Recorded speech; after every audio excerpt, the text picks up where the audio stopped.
Hello, and welcome to the 6th lecture. By now you've seen a lot of the basics of Bitcoin, how the system works, how mining works, and how to use Bitcoin as a currency. Now let's get to what has been one of the most controversial aspects of Bitcoin, which is the anonymity properties of Bitcoin. And in fact, there's a lot about Bitcoin and anonymity that you'll hear different opinions on. Is Bitcoin anonymous, first of all? Are anonymous cryptocurrencies even a good thing? Is it good for people who have a stake in Bitcoin? Is it good for society? And what of the various proposals that have been made to improve Bitcoin's anonymity? How well do those work? Which of those should we adopt? And so on. So in this lecture, what we're going to do is help cut through all of that confusion. And we're going to discuss where things are, what are the options, and where things seem to be going.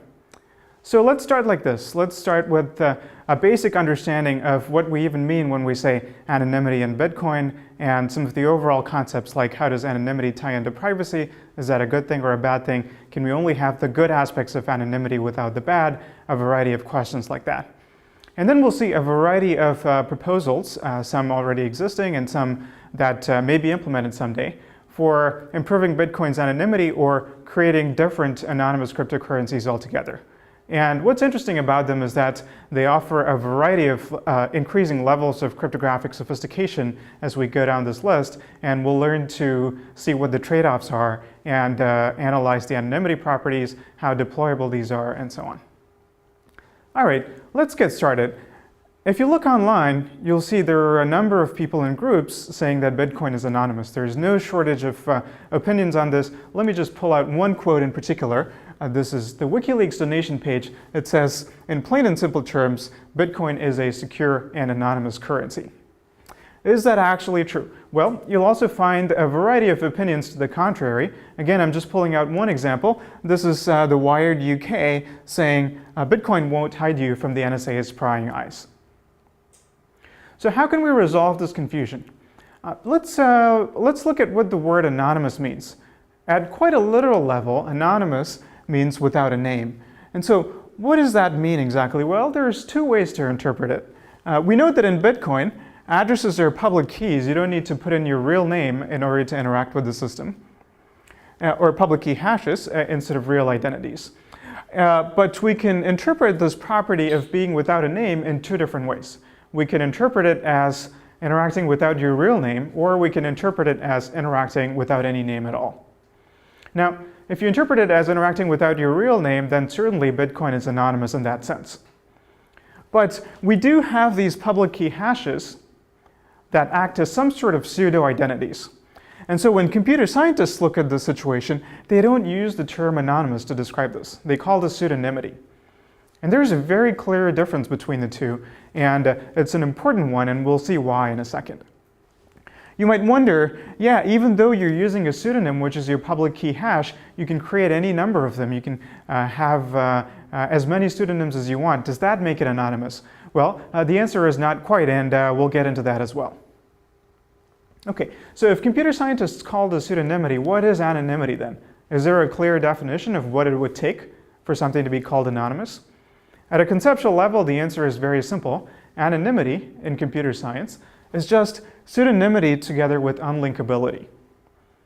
So what is this property called unlinkability?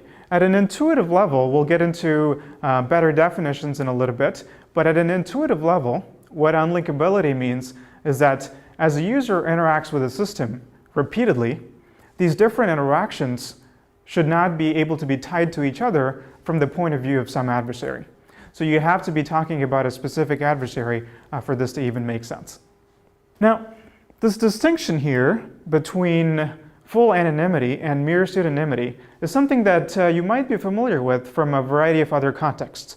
And one good way that I like to explain this is to look at online forums. And again here, the distinction between a mere pseudonymous interaction and anonymous interaction comes up in different forums. And Reddit is a good example of a forum where you pick a long-term pseudonym and interact over a period of time with that pseudonym. You could create different pseudonyms, but it's going to be practically infeasible to create a new pseudonym every single time you want to post a comment, and it's not even very meaningful. So Reddit offers pseudonymous interaction.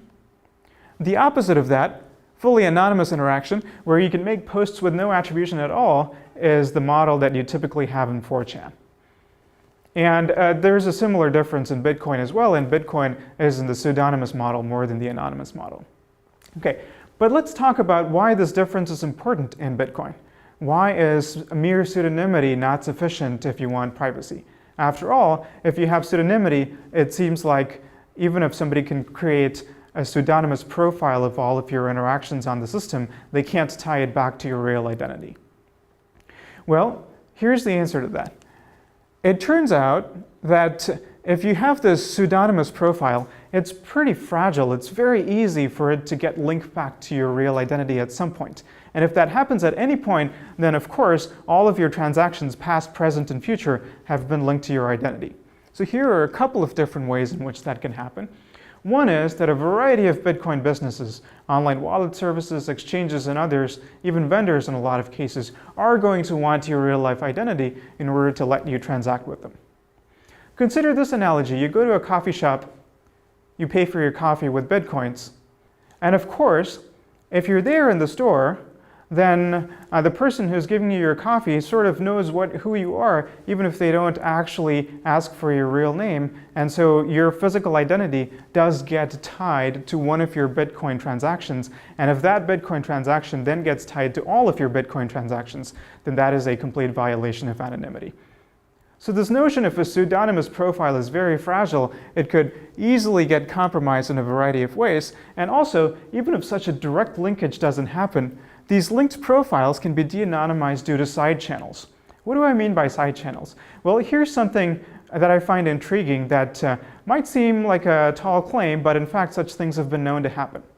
Maybe somebody looks at a profile of your pseudonymous Bitcoin transactions and finds that you interact at certain times of day, and they're able to correlate the times of day when you're active online with the times of day when your Twitter account is posting tweets, and so they're able to find a connection between your Twitter identity and your transactions on Bitcoin. Similar attacks have been known to happen, so this is why this notion of a pseudonymous profile is considered quite fragile, and for real anonymity, we want the stronger notion of unlinkability.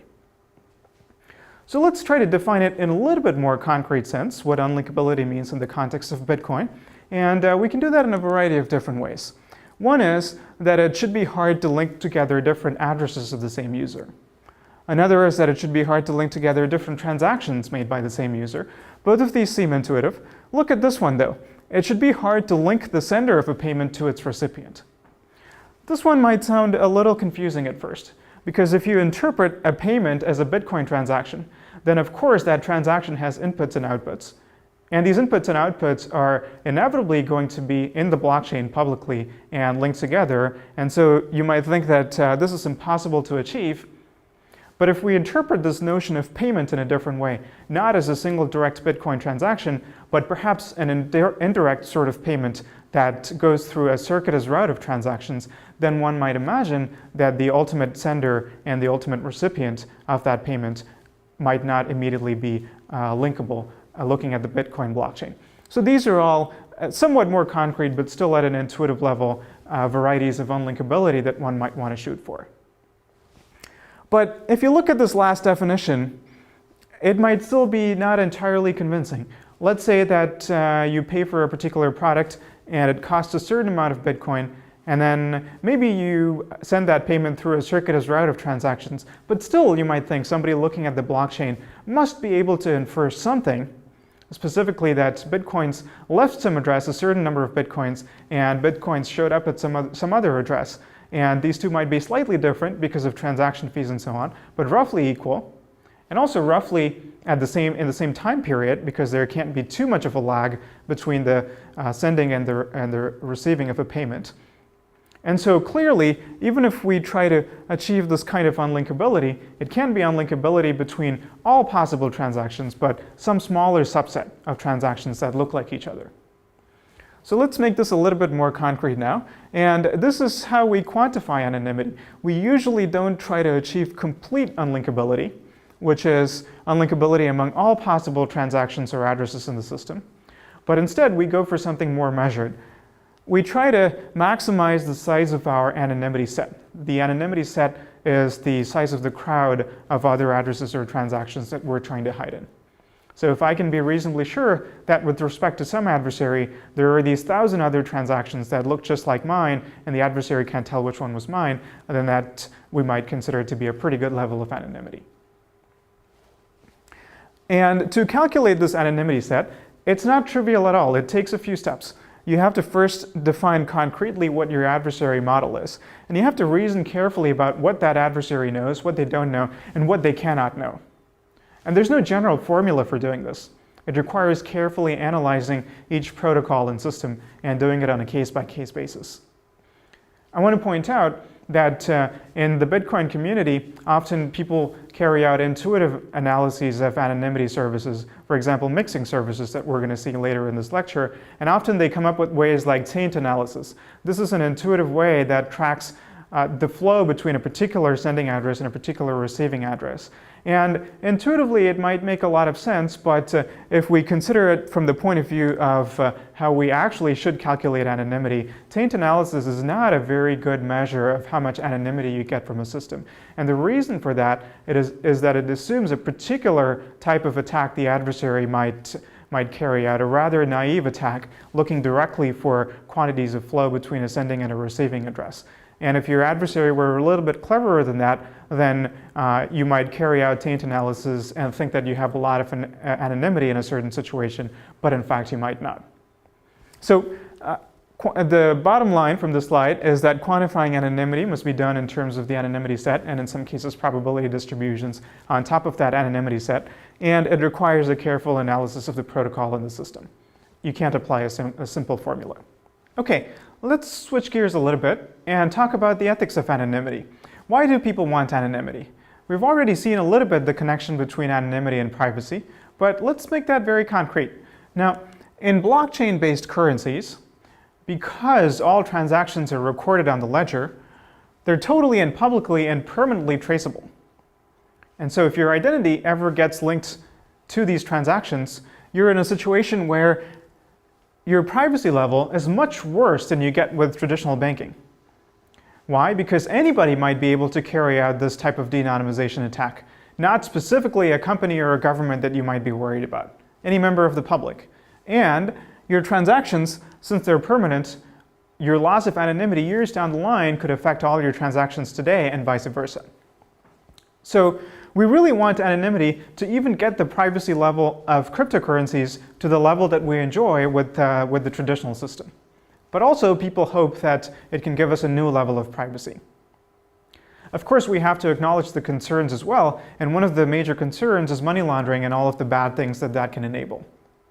So let's talk about that. This is definitely a legitimate worry. I wouldn't be in favor of studying anonymity in cryptocurrencies and ignoring the ethical aspects and saying, oh, that's not something I'm going to worry about. I'm only interested in the technology. I think it's important to consider the ethical aspects.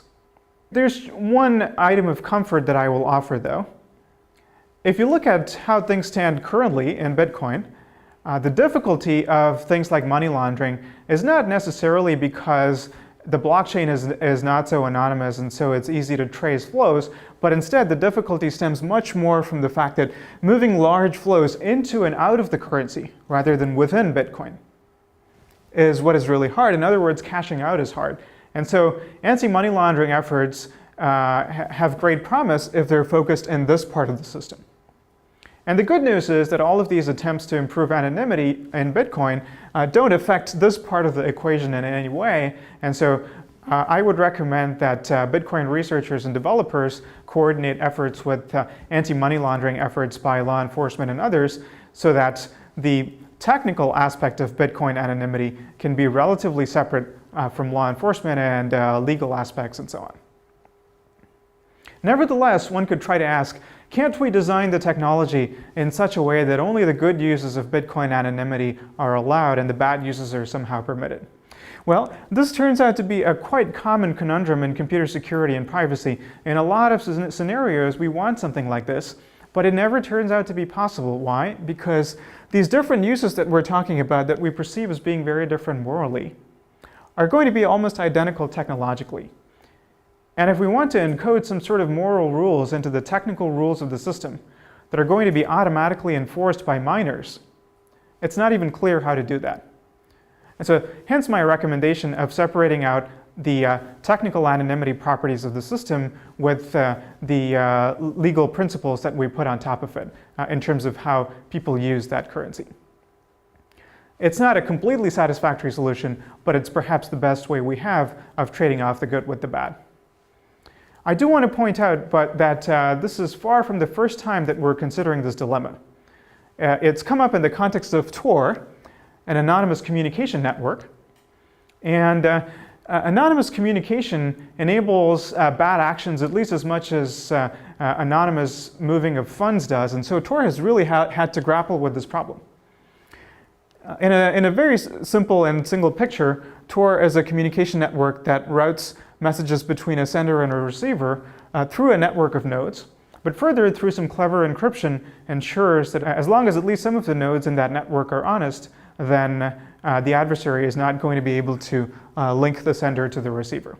So that's what Tor does, and you can see how it can enable a lot of bad activities. Let's look at some activities, good and bad, that do happen on the Tor network.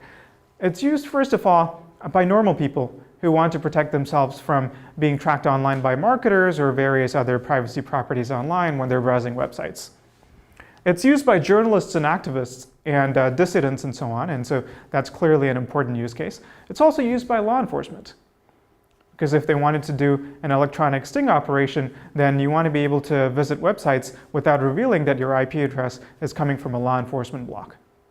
So clearly a lot of activities that we might approve of, but it's also used by botnets, for example, for spreading malware between nodes in the network. And unfortunately, there is also child pornography in the network. So distinguishing between these uses at a technical level is essentially impossible. And so Tor has grappled with this issue, and as a society, we have grappled with it.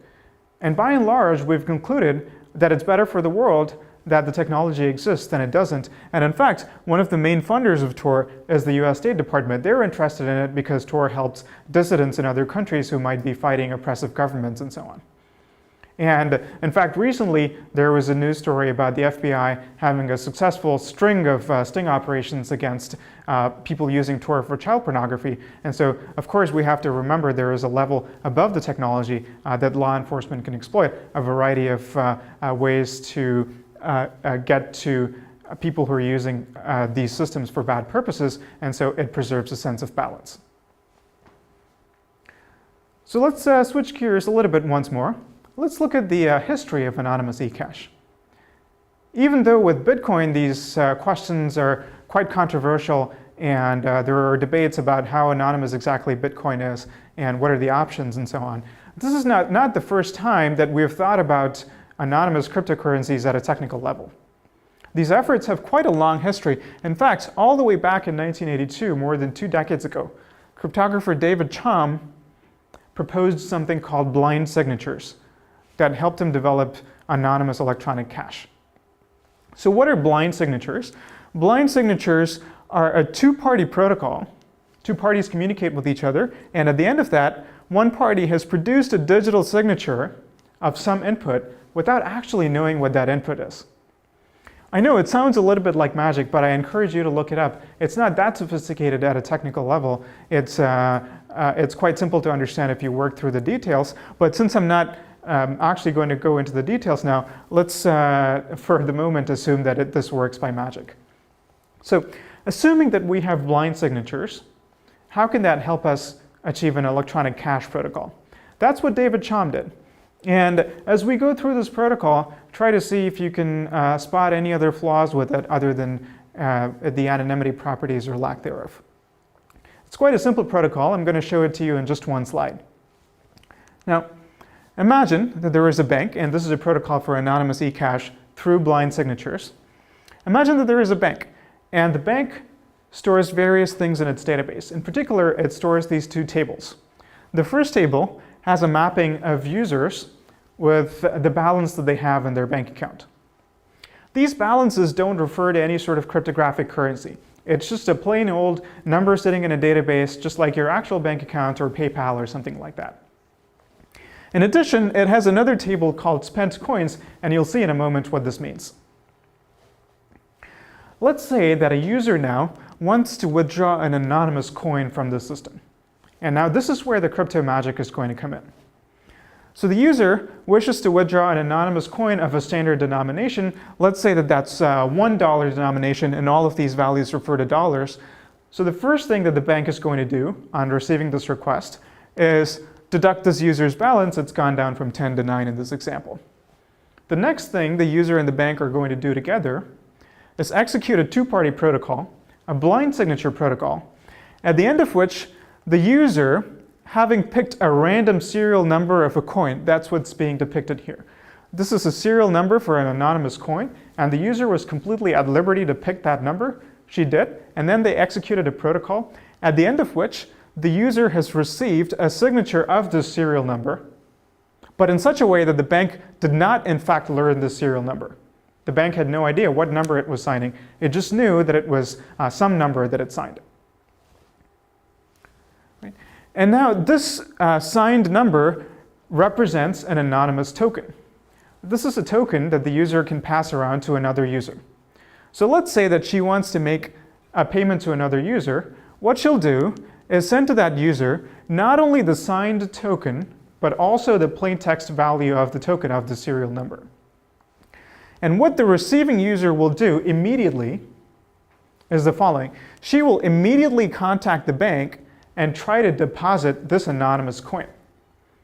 Because without actually trying to deposit it, this red user here cannot be sure that this blue user is not trying to double spend. The blue user could be sending that same anonymous coin to 100 different users. How can they know that they're not being tricked into accepting a double spent coin?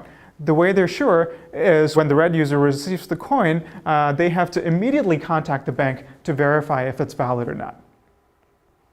And only if the coin turns out to be valid will the red user proceed to complete the rest of whatever transaction she was having with the blue user. So the bank now receives the message to deposit the coin, and note that it now gets finally the plain text serial number as well as its own signature. The bank looks at the signature, verifies that it's a valid signature, and here's the key thing. It also verifies that the serial number that it received is not on the list of spent coins. That's how it knows that this is not a double spend attempt. This is the legitimate first spend of a coin that the bank signed before. So it's a legitimate anonymous token. And since the bank didn't see the serial number the first time around, the bank does not know which user initially withdrew this anonymous coin. And that's the key anonymity property. In the period of time between the blue user withdrawing this coin and then perhaps much later sending it to the red user who immediately deposits the coin, many other pairs of users might have deposited and withdrawn coins, and the bank has no way to tell them apart. So coming back to this part of the protocol, the bank verifies that this is a new serial number that it's seeing for the first time. It puts that serial number into its list of spent coins so that it cannot be spent anymore, and adds $1 or whatever the denomination is to Red's account, and then sends back a message saying this is okay. And now the red user has verified that they received a legitimate anonymous coin from the blue user and can now proceed to complete the transaction. Right. So this is the entirety of a very simple anonymous electronic cash scheme, and the key property here is that the bank cannot link the two users. So I asked you to think about whether this has any drawbacks other than anonymity. And of course, the glaring thing that you probably noticed is that all of this depends upon trusting this bank. I mean, look at this part of the system. This is simply the bank keeping numbers in its database of who owns how much money. Right. So this seems to be a trust model that's very, very different from the model that Bitcoin operates under. So a lot of the traditional cryptography research on anonymous eCash was in this model where you were willing to trust a bank for many things, including keeping your money, but you were not willing to trust a bank with anonymity. You wanted to be sure that the bank didn't know who was interacting with whom. Okay, it's an interesting model, it's a valid model, and many such schemes were developed under this model. But in retrospect, it seems to have been that the decentralization problem was a much more important one to solve than the anonymity problem in order for anonymous electronic cash to become successful. People were willing to accept a decentralized eCash system with only sort of pseudonymity properties and not real anonymity, and then get to work on maybe improving the anonymity, instead of starting from a fully provably anonymous electronic cash system that relied on a single central authority. But more generally, anonymization and decentralization, as we'll see repeatedly in this lecture, are in conflict with each other. There are at least a couple of reasons for this. One is that, as we saw in the last slide, often for anonymity, you might want to rely on certain interactive protocols with a bank in order to do some blinding, which we saw in blind signatures. That's where you get anonymity from. But how are you going to do that without a central bank to carry out that protocol with? It's not clear. But even if you got rid of this blinding and were willing to accept just pseudonymity instead of true anonymity, you still have the problem that in order to decentralize and still get security properties like resistance to double spending, often the way to go is to record and trace everything in a public ledger, as Bitcoin does. And so you might even further compromise your anonymity and privacy properties. So these are two big challenges to overcome.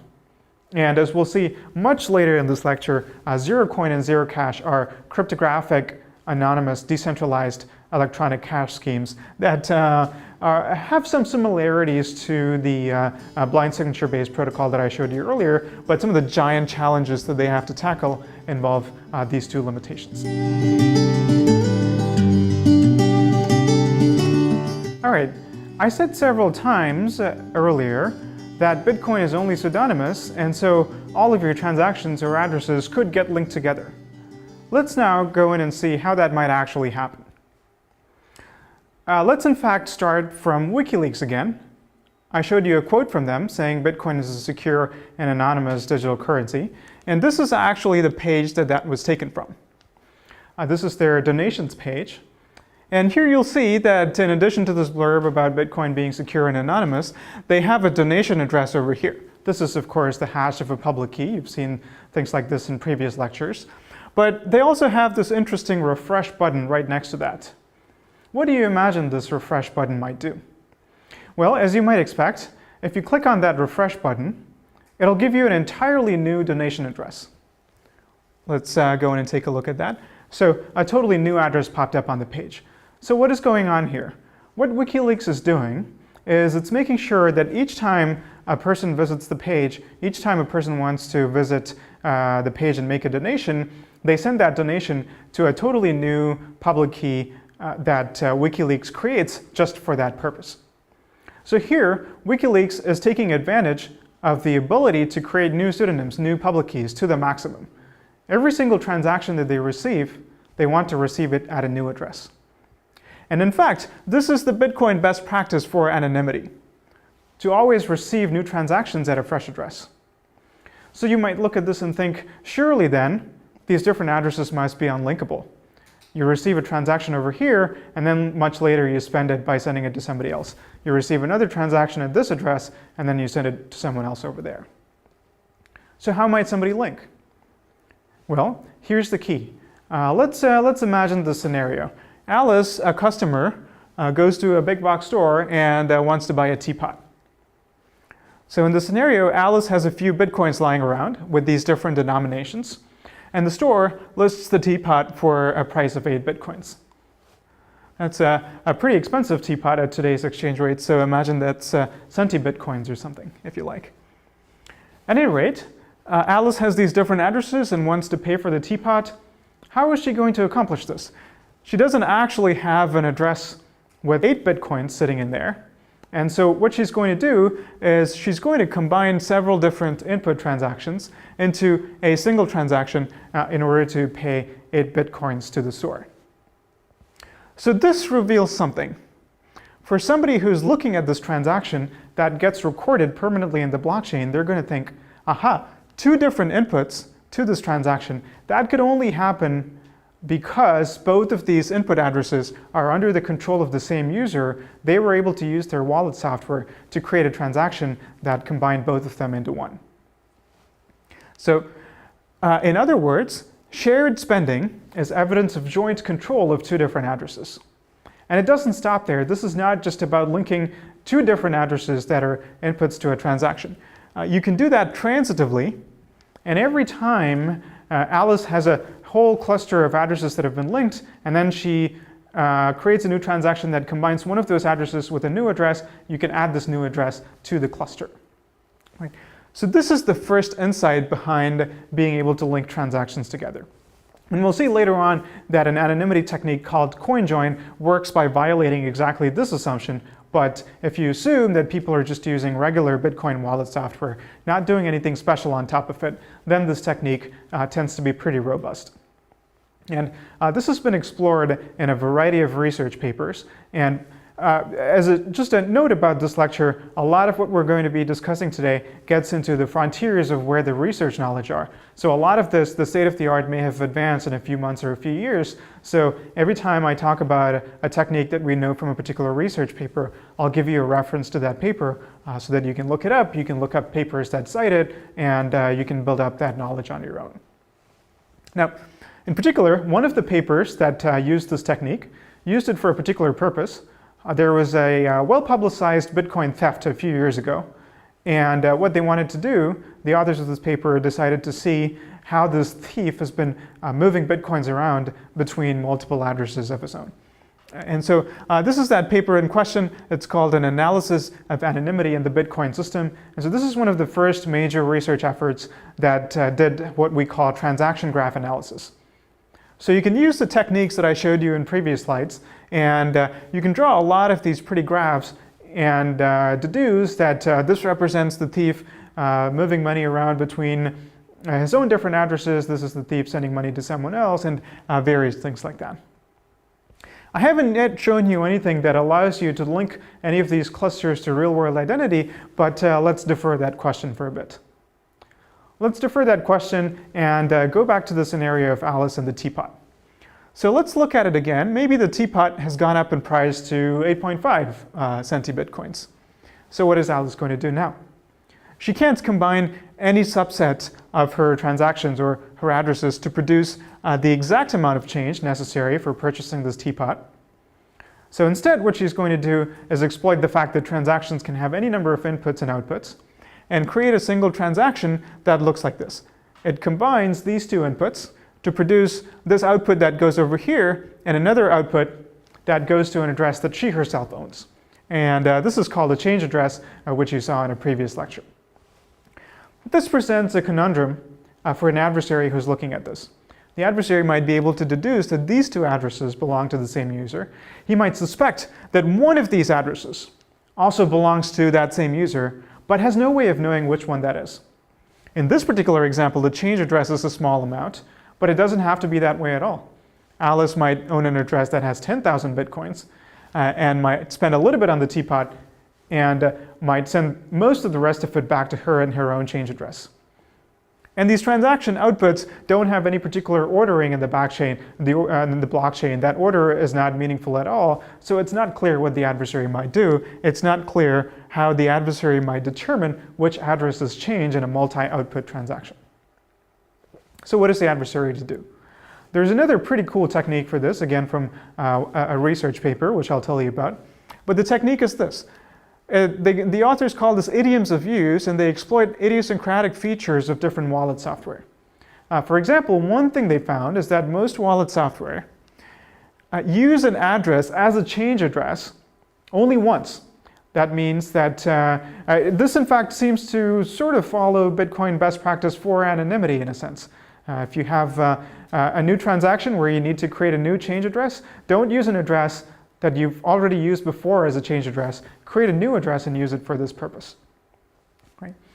Now, not all addresses that are outputs of transactions might have this property.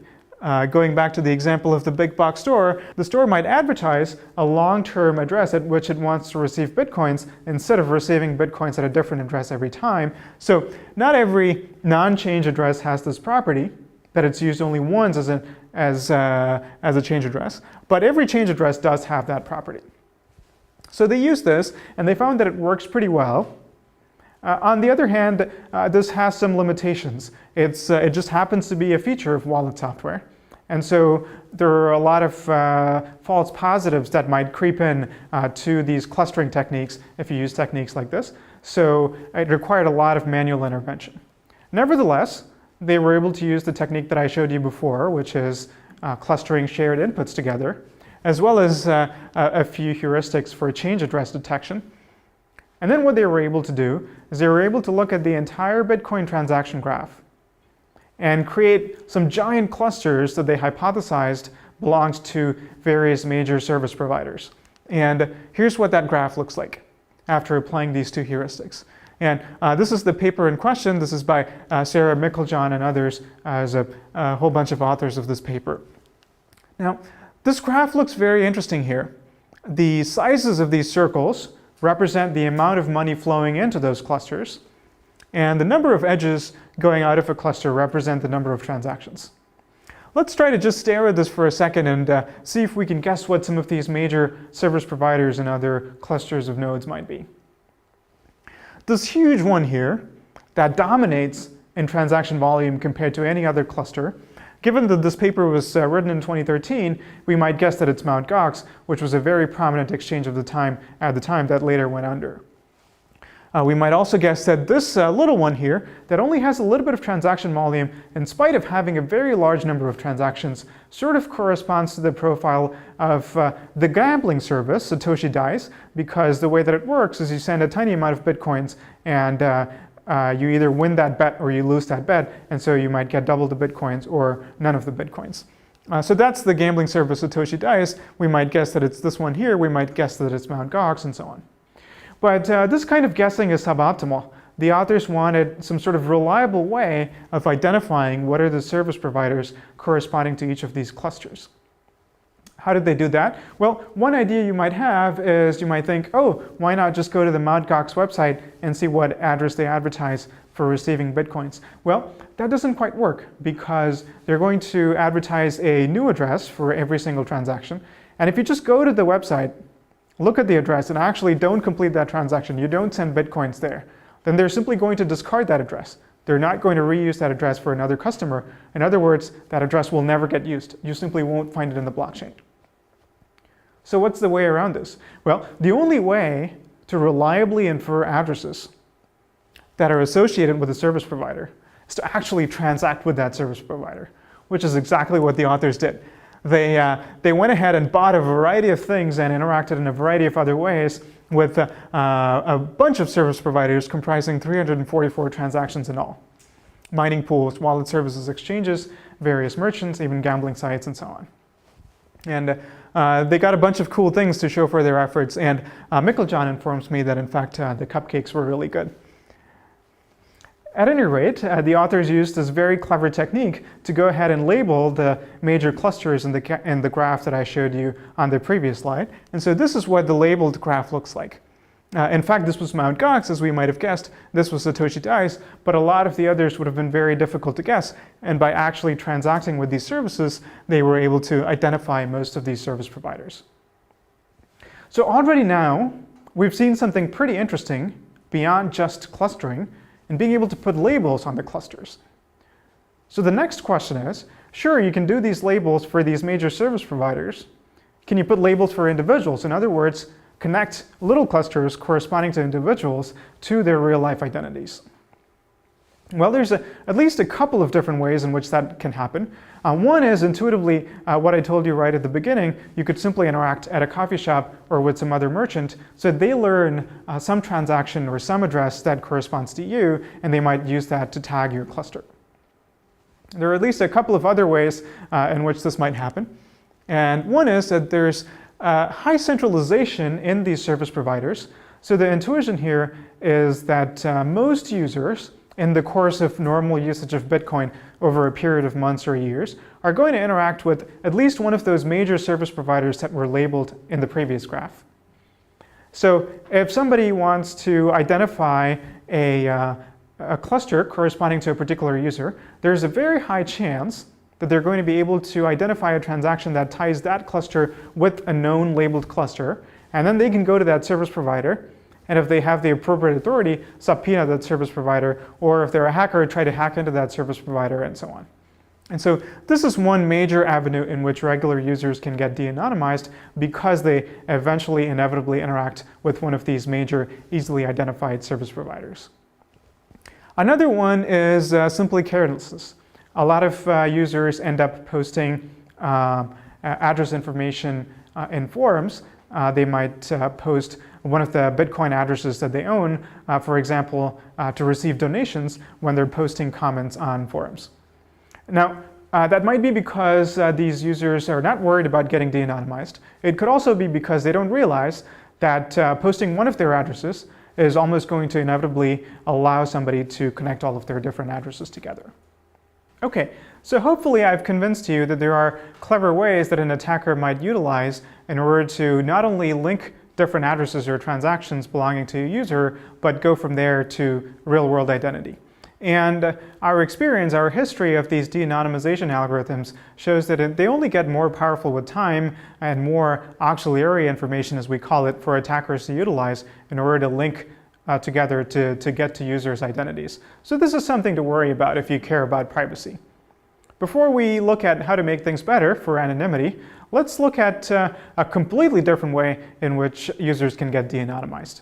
So far, what we've looked at is all based on what is available to the attacker in the blockchain, right? The part that is permanently and publicly recorded. But recall that that's not the only part of Bitcoin. There's also a peer-to-peer network in which a lot of messages are sent around that don't necessarily get permanently recorded in the blockchain. So the blockchain in networking terminology is called the application layer, and the peer-to-peer network is, of course, the networking layer. And so de-anonymization can happen at this totally different layer, at the networking layer. Well, how could that happen? Here's an example. This was first pointed out by Dan Kaminsky a few years ago in a talk at Black Hat. Here's the peer-to-peer network. What he noticed is that when a node creates a transaction and wants to broadcast it, it's going to connect to a lot of nodes at once and broadcast that transaction. And so if a few nodes on the network put their heads together, they can figure out that, hey, this new transaction, this is the first we heard of it, and all of us first heard of it from this particular node. So this must be the node, this must be the IP address corresponding to the user who created this transaction. So here you have a linkage not between a transaction or a cluster and a real-world identity. Instead, you have a linkage between a transaction and IP address. And of course, IP address is something that's very close to a real-world identity. There are a lot of ways to go from there to the next level of finding identity. So this is already a serious problem. Luckily, though, this is not a very hard problem to solve. Why? Because this is now a problem of communications anonymity. And communicating anonymously is a problem that has received a lot of attention from the research community. And as we already saw in the introduction, there is a good system called Tor that you can use for communicating anonymously. Now, there's one little caveat. Tor is intended for what is called low latency activities, such as web browsing, where there is a large volume of flow and you don't want to sit around waiting for too long and you get the response immediately. So it makes some compromises in anonymity in order to achieve low latency. Bitcoin is inherently a high latency system, right? Because it takes a while for transactions to propagate through the network and especially to get confirmed in the blockchain. So we don't have this low latency constraint. So it's possible that we could come up with a more specific, fine-tuned sort of anonymity network for this particular purpose. And there are such things called mixnets. The only problem is that Tor is the system that's most widely deployed and analyzed and robust and functional today. But it's possible that somebody might develop a mixnet solution for anonymizing your Bitcoin communications. And if that happens, that would be something to switch to. So let's summarize what we've learned so far. We've seen that based on the information in the blockchain, different addresses could get linked together, could also get linked to identity. We've also seen that based on the information at the network layer, a transaction or address could get linked to your IP address. Luckily, this latter problem is simple to solve. If you care about your anonymity and privacy when using Bitcoin, it's a good idea to do it through Tor. But the former problem is much trickier, and that's what we're going to spend the rest of this lecture talking about.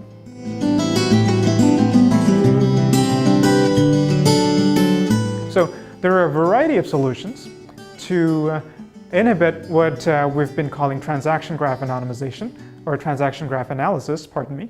And the first of them is called mixing. So what is mixing?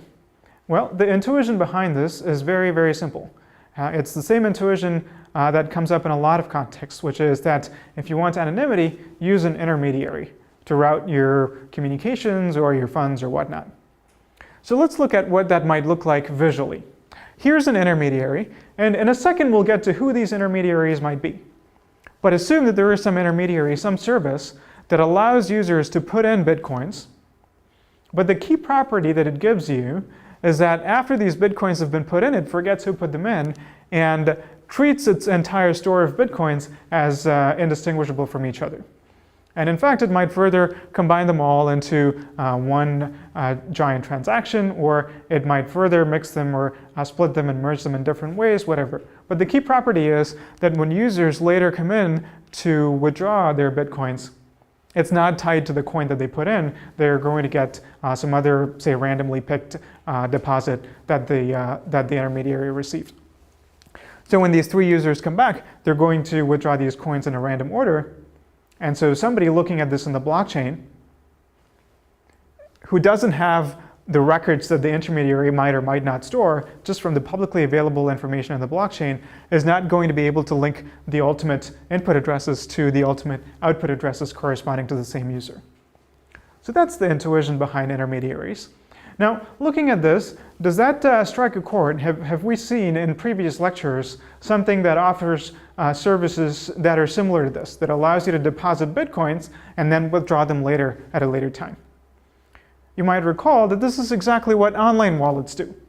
There are services where you can just store your bitcoins online until you need them. And so you might wonder, well, is that the solution to our problems? Do online wallets provide anonymity? Let's think about that. The answer to this is not obvious, but I will start by mentioning that it's taken well-known researchers by surprise. Here was a post on the New York Times Bits blog reporting on a preprint of a paper released by two Israeli researchers saying that there was a link between Dread Pirate Roberts, the pseudonymous creator of Silk Road, which we're going to see more about, and Satoshi Nakamoto. This was, of course, very surprising. But as it turned out, all that had happened was that they had mistook this link that went through an intermediary, and that intermediary just turned out to be Mt. Gox, which you can think of sort of as an online wallet service.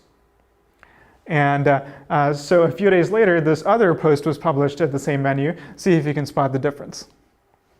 They had to retract their study, and I think they had made a very simple mistake of not accounting for the presence of this intermediary.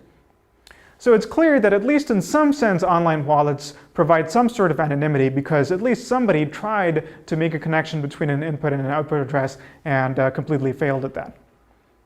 So let's try to understand exactly the sense in which online wallets provide anonymity. And I think a good way to do that would be to, in fact, contrast online wallets with the online services that exist specifically for the purpose of acting as these intermediaries for anonymity. And those are going to be dedicated mixing services. We'll talk about mixing services in much more detail, but very briefly, the two things that they promise that you won't get simply by putting your bitcoins into an online wallet and retrieving that again is that they promise not to keep records. It's not just that as a side effect, they sort of randomly give you bitcoins that came from some other address, but they specifically say that they won't keep records, and so even if they tried to, they wouldn't know which bitcoins were the ones you put in, and so with a high probability, you're going to get some other bitcoins back. And furthermore, even if someone came knocking for their records, or if they got hacked and so on, there would be nothing to find, there would be no records. So that's something that a mixing service promises. And the other thing is that you don't need your real-life identity in order to interact with these services. And this is in contrast to most of these online wallets. Why? Because online wallets are typically reputable and in fact often regulated businesses. And this fact has two consequences. One is that they'll typically require your identity. In banking, there is the know your customer principle, which essentially at a technical level translates to learn the customer's identity and store those records. And in fact, they will keep records. If they receive a deposit, they will keep the link between the identity and the Bitcoin address. If they move money around internally, they will probably keep records of all of that. And just because when you withdraw your Bitcoins, they come from a different address, does not mean that the online wallet does not know the link. That link probably does exist in their records and will exist for all eternity. Even if they don't explicitly ask for your identity, think about this. To even interact with an online wallet, you do need a persistent long-term identity. You can't possibly use a different pseudonym every time, because if you did, they'd have no way of associating an account with you, of knowing how many Bitcoins they owed you. Right? So because of that, even if they didn't ask for your identity, at the very least, the online wallet knows the address of every single deposit that you made of the Bitcoins that you put into the system, and more importantly, every single withdrawal that you made. And so when you make a series of withdrawals from an online wallet and proceed to spend those Bitcoins, the wallet service can now connect all of those together in a profile. And of course, it's not just the wallet service. People who care about anonymity are also worried about those records getting hacked, insider attacks, somebody who has a subpoena for getting those records, and so on and so forth. So with respect to the wallet service itself and whoever they might be cooperating with, you have no anonymity in this context. On the other hand, there is something cool about this. If you are willing to trust them with your Bitcoins, then what's going to happen is you're going to keep them in the wallet service for much longer than you typically would with a mixed service. Why? Because you don't trust a mixed service as much. You want to put in your Bitcoins and you want to receive it back immediately from some other address at an address of your choosing.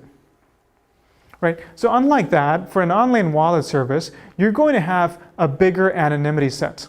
Why? Because your anonymity set, from the point of view of someone with no privileged information, from the point of view of someone who's merely looking at the blockchain, your withdrawal could look indistinguishable from every single withdrawal ever made from that service provider.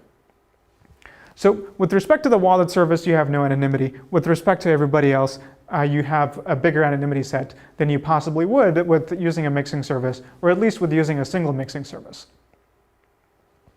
So if we look at this, this looks suspiciously similar to the kind of privacy properties that you have with the traditional banking system. There are these centralized intermediaries that know a lot about our transactions. But from the point of view of a stranger with no privileged information, we have a pretty good amount of privacy.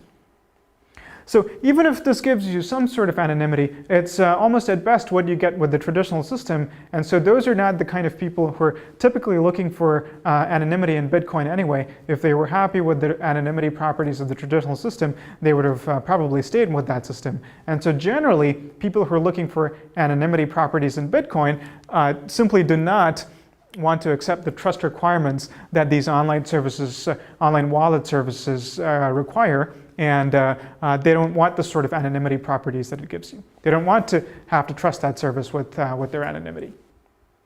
And in fact, we've seen that there have been a lot of closures of these exchanges and services, and so there's good reason for believing that if you put all your trust in an online service, you might simply lose your money. Okay, so having rejected online wallets as an anonymity solution, let's turn to these dedicated mixing services that I told you a little bit about. Before looking at their details, let's talk about the terminology a little bit. I like to call it a mix. Some people call it a mixer. These are really the same thing. Some people also call them laundries. I don't like this term at all. And the reason for this is that it needlessly attaches moral meaning to something that's a purely technical term. As we've seen earlier, there are very good reasons why you might want to protect your privacy in Bitcoin and use mixes for entirely good reasons for everyday privacy. Of course, we must also acknowledge the bad uses, but it seems a little bit weird to me to use the term laundry that implies that your coins are dirty and you need to clean them, and attaching a negative moral value to the whole thing, and for that reason, I'm not going to use that term in this lecture. We'll go with the technically neutral term, which is mixing. So in talking about mixing, There are several of us, about 6 of us, who got together, researchers at Princeton, Concordia, and Maryland, including all 4 of us who are doing this online lecture series, and analyzed the existing mix ecosystem and proposed a series of changes for improving the way that mixes operate, both in terms of anonymity and the trustworthiness of mixes. So let's look at those principles. Before I show you those principles, as a quick reminder, at a very fundamental level, how does a mix operate? It asks for an address at which you want to receive bitcoins, and it gives you an address to send bitcoins to the mix, and then you both execute that transaction. It's a swap, basically. In a second, I'll show you what that looks like visually. But what were our principles for running these mixes properly? Well, the very first one is that you might want to use a series of mixes instead of just a single mix. And this is a very well-known principle. Using a series of routers is the same principle in the anonymous communication system Tor, and it's a good idea because it allows you to not have to trust a single mix, but instead be sure that as long as any one of these mixes is promising to delete its records, then you have a good guarantee of anonymity. And in particular, mixes should implement a standard API so that this can be very easy for clients to accomplish. And right now, this is not quite the case. And this is our paper for your reference. So now let's go in and look at what a series of mixes would look like visually. So here it is. Here is a user who starts with a coin or an input address that we assume that the adversary has managed to link to this particular user. They're going to send it to the mix at this address and get back a Bitcoin at this other output address that they provide. They freshly generate this output address and provide that address to the mix. The mix will hopefully return the same amount of Bitcoins at this output address. There's no way for the user to force the mix to do that. The user has to trust the mix. And this is, as we'll see, a recurring problem with the whole notion of mixes. And either immediately or after a time gap, it doesn't matter, the user will take the Bitcoin or Bitcoins of whatever value they've received at this address and send it to a different mix, which is hopefully not cooperating with the first mix, and repeat this process over and over again. So from an adversary's point of view, looking at the public blockchain, they're merely going to see, along with all of these transactions, a variety of other mixed transactions that other users are executing. And hopefully, the adversary will have no way to tell apart which of those transactions correspond to this particular user and which one corresponds to some other users. So that's the first principle. And the second one, if you think about what I've just said, in order to make that possible, you want to make these transactions as uniform as possible so that this linkability is minimized. And what does it mean to make these transactions as uniform as possible? One important consequence is that all of these mixed transactions, not only from a particular mix, but all of the mixes in this mix ecosystem should have the same value. So we think that all mixes out there providing service should agree upon a chunk size, a standard chunk size. And of course, there can be multiple denominations, but there can't be too many, and you can't simply allow the users to put in whatever amount of Bitcoins they wish to. That wouldn't work. So you need this kind of standardization. In addition to this, we found that there are a variety of possible attacks in which a clever adversary might infer various things, not just the amount. Even if you remove the amount, some other properties, including timing, for example, in order to try to link users' input addresses and output addresses together. This type of linking can be avoided, but human users, if they interact with the mix, are not going to be able to take into account all of those possible linking attacks. So instead, what needs to be done is this client-side software must be automated and built into desktop wallet software, so that this desktop wallet software automatically knows how to interact with these mixes in order to preserve the user's anonymity. So that was our third principle. Our fourth principle is a subtle one. Now these mixes, why do they provide this service? Typically, it's because they're a business. And if they're a business, they want to be paid. How are they going to get paid? Well, it turns out that pretty much the only way for these mixes to get paid is to take a cut of the transaction that the user is sending to the mix.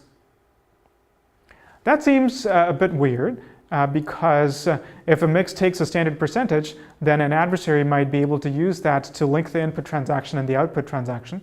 So some current mixes try to randomize the transaction fee. They might say we take a random cut between 1% and 3%.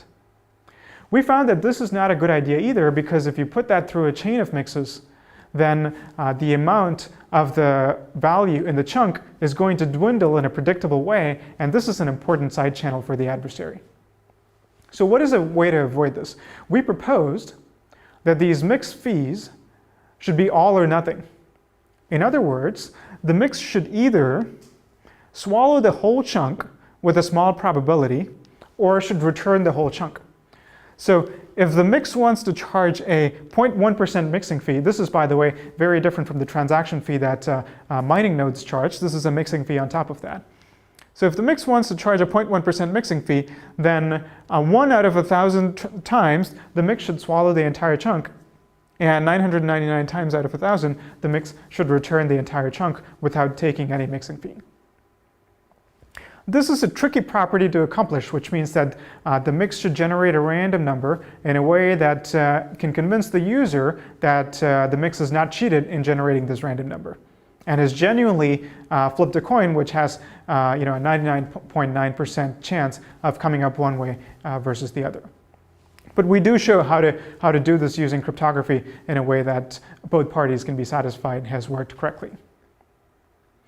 We think that really all 4 of these principles are necessary to have anything approaching mathematical confidence in having a large anonymity set and in our ability to resist clever inferential attacks by an adversary that looks at the blockchain to try to link input to output. The sad news is that virtually none of the current mixes follow these principles. They're in a very different model where each mix operates completely independently, and they have a web interface, and the user interacts with them totally manually instead of automatically through their wallet software, and will manually put in the amount. Instead of a standard chunk size, it's whatever amount the user chooses typically, and the mix will take some cut of that as a mixing fee and send the rest to the user. So we don't think this is a situation that gives mix users a lot of anonymity, but we think that by moving to a slightly different model based on these 4 principles, the anonymity properties of the mix ecosystem can be dramatically improved.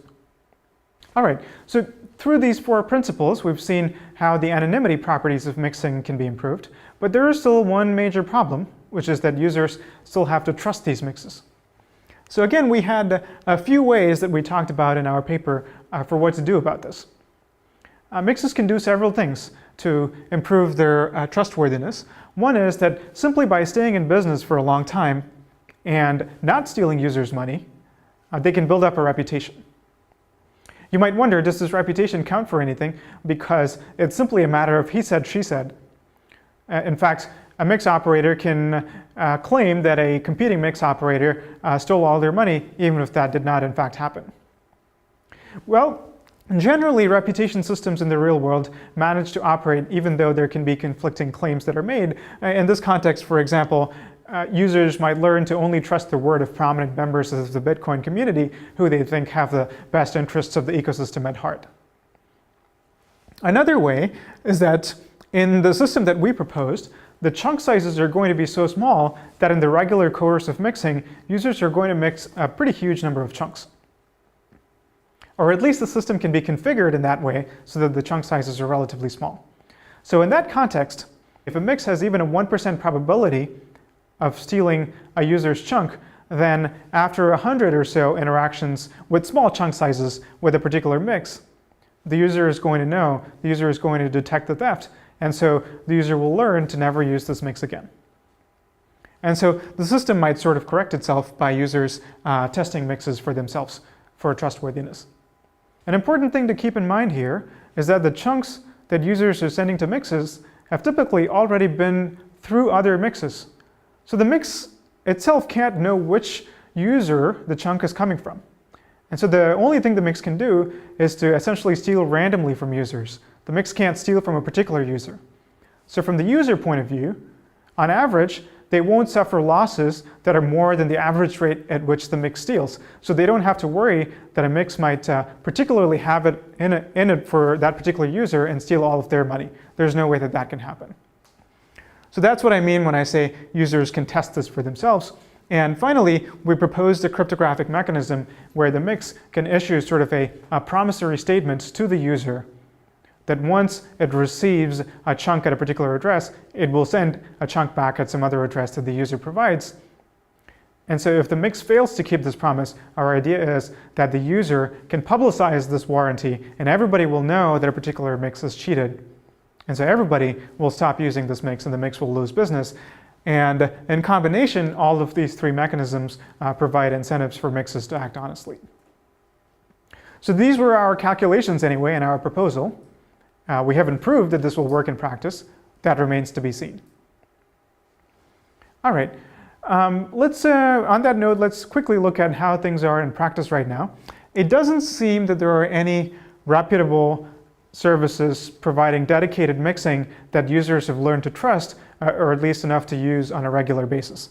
In fact, this is from the Bitcoin wiki, where the original is also highlighted in red, so I took the liberty of doing that myself. Mixing services may themselves be operating with anonymity, and so if your funds are not delivered, you have no recourse, use at your own discretion. So we're proposing moving to a different model where mixes stay in business, become reputable entities, and so on. That hasn't quite happened yet. And note that there is sort of a bootstrapping problem here. If mixes were reputable entities, they would have a big volume of transactions. And so by interacting with them, you'd get a pretty good anonymity set. And so users would be more confident in interacting with them, and mixes would realize that they're making more money by staying in business and taking a small cut than by trying to steal the small amount of money that they're controlling at any given time. And so mixes would be further incentivized to stay in business. So you can imagine that once a mix ecosystem gets going, it will be self-sustaining. But whether or not that can eventually happen, we can say for sure that it hasn't quite happened yet.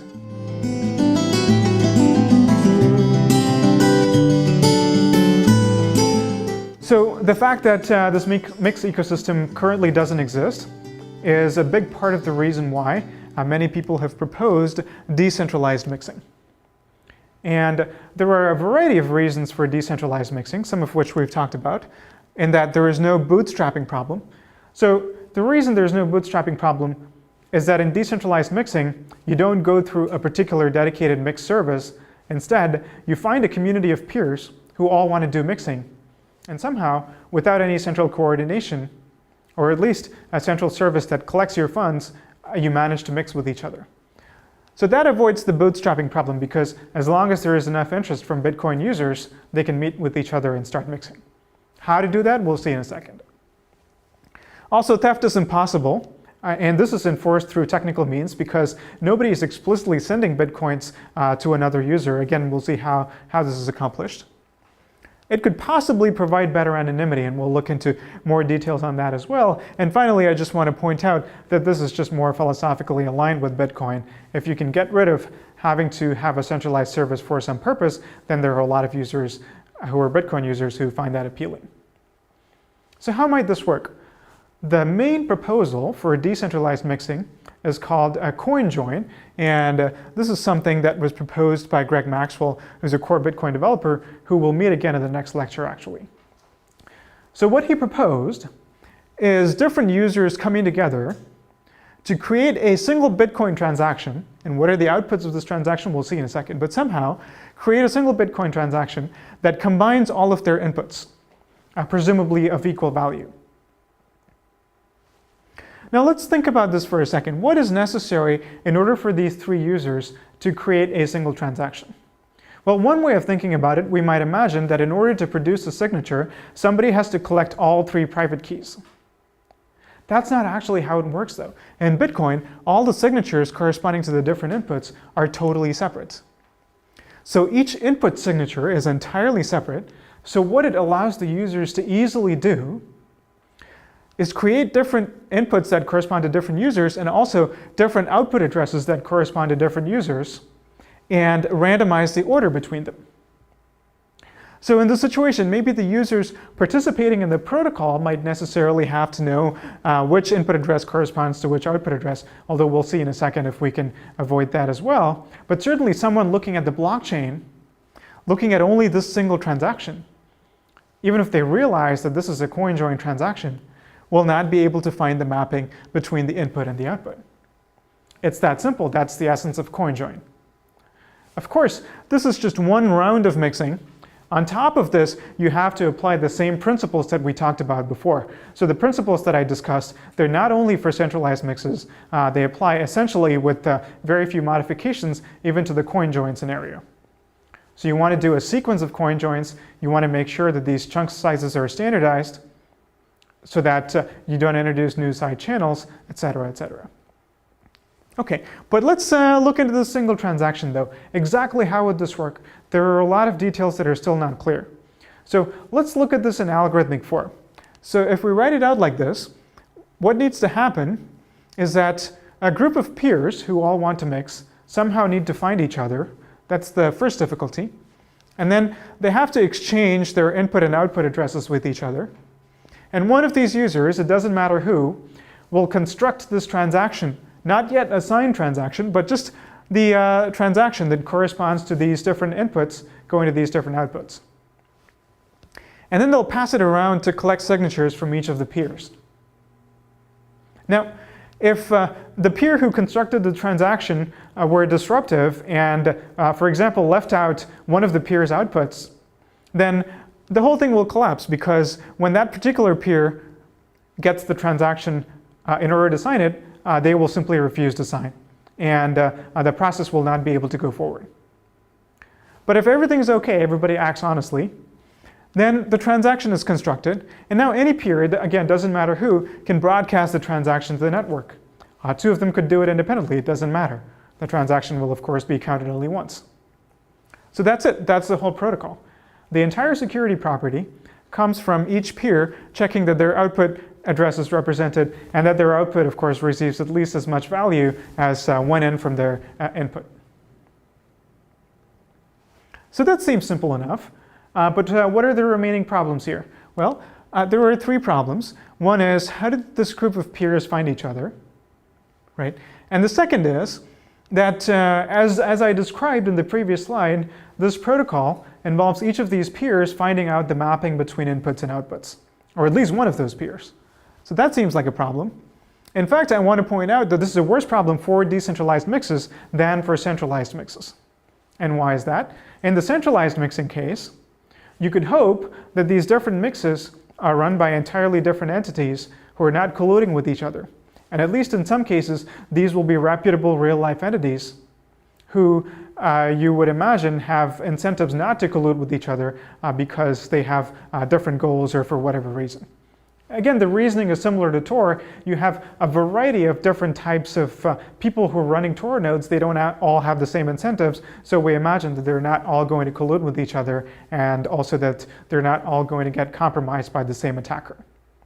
A similar principle holds for decentralized mixes, and that only works because you know something about the identities of these mixes. So these mixes, having known identities and being reputable entities, helps anonymity in this case. We don't have that luxury with decentralized mixes because we have no idea who any of these peers are. Right? So it could be a single attacker creating lots of Sybil accounts, and accounts in the sense of just creating lots of Sybils, and trying to get into every single CoinJoin transaction that's ever carried out in order to learn these input-output mappings. And so even if you do a series of CoinJoins, it might be the case that in each of those CoinJoins, at least one of the participants was an attacker or was controlled by the same attacker, in which case your entire anonymity is lost. So that seems like a problem. And a third problem, and kind of a tricky one, is denial of service. What does this mean? Well, it could happen that after providing the input-output pairs, one of the nodes disappears and refuses to sign the resulting transaction. So the transaction is not able to proceed forward. And secondly, even after creating the signature, before the transaction can get broadcast to the network and confirmed in the blockchain, one of the nodes who might be malicious might take this input and spend it in some other transaction that's unrelated to this CoinJoin. And so this CoinJoin will look like a double spend attempt and will be rejected by the Bitcoin network. So that's another way in which you can launch denial of service against CoinJoin. So now let's look at what are some possible solutions to each of these three problems. Well, the first one, how to find peers, is a very simple solution. It's not a perfect solution, but people consider this to be somewhat okay. You simply use an untrusted server. It's sort of like a watering hole where different users can connect and find each other, but the server is not necessarily involved in any way that the users have to trust in running the protocol. Right. And as we're going to see, each of these steps for solving these problems introduces a little bit of engineering complexity. So this already requires a whole peer-to-peer protocol for finding these coin-join peers on top of the Bitcoin protocol. And we're going to see similar factors that introduce engineering complexity for solving each of the other problems. So the next one, how do we solve the anonymity problem? Well, there is a simple straw man solution. You can frame the anonymity problem in this way. You need to communicate the set of inputs to all the peers, and also you need to communicate the set of outputs, but break the linkage between the input and the output. Now this becomes a communications anonymity problem instead of a Bitcoin anonymity problem, right? Because it's simply the matter of communicating these output addresses that needs to be unlinked from communication of the input addresses. So a straw man solution to that, since we already have seen Tor a little bit, is simply this. These peers come together, they exchange input addresses, and they disconnect and then reconnect over Tor after a while, and then exchange the output addresses. So this is pretty simple, but it may not be very robust in practice. A better solution might be to build a special purpose anonymous routing mechanism for these participants to utilize just for this protocol. And there are things called decryption mixnets that allow you to do exactly that, and such solutions have been proposed. So let's move to the third problem, which is a denial of service attack. Let's think about it this way. What's a traditional solution to a denial of service attack? Well, one possible solution to a denial of service is to make it a little bit expensive for the client to connect to the server and to receive service. Well, this is not a client-server model, it's a peer-to-peer model, but we can still try to adapt the same principles. And that's the principle behind the first two of the proposed solutions for denial of service, either a proof of work or a proof of burn. So what do I mean by this? Proof of work is simply repurposing the algorithm behind Bitcoin's proof of work to require each of these peer nodes to do a little bit of computational work before they can join a coin-join protocol. And the rationale is that if the adversary is going to disrupt every coin join that exists out there, they're going to be burning a lot of computing power, which will make it very expensive for them. Proof of burn is a similar concept. It's also called fidelity bonds in Bitcoin. It allows you to irreversibly destroy some Bitcoins that you own by sending it to an unspendable address, thereby proving that you've made a little bit of an expensive signal in order to get into this system. So that's the rationale between the first two solutions. The second two solutions, next to the third and fourth, also have a similar rationale, which is to identify the malicious participant, one or more malicious participants who launched the denial of service, to kick them out and to run the coin join with the remaining participants.